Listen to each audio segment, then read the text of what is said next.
Kuya Jomar may hiniling kay Carla na nagpakilig sa lahat ng mga taga-subaybay ng tambalang Jomcar.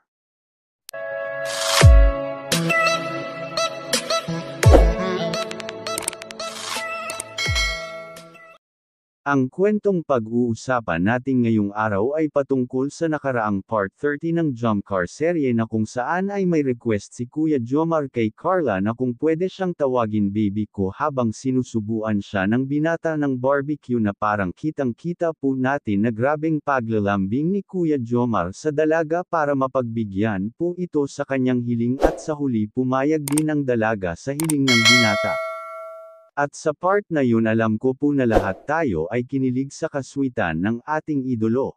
At narito pakinggan po natin kung paano ni Kuya Jomar napapayag ang dalaga sa kanyang hiling. Sige, ito. Bebe ko, tikman mo. Ako na lang po. O, ito na, bebe ko. Ako na lang po. Sige na. Tawagin mo muna akong bebe ko. Tawagin mo muna akong bebe ko. Ako na, bebe ko.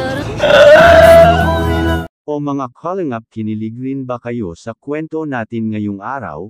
Please comment down below at pag-uusapan natin yan sa susunod na video. At bago po matapos ang kwentong ito ay nais ko po muna kayong batiin ng isang mapagpalang araw para sa ating lahat.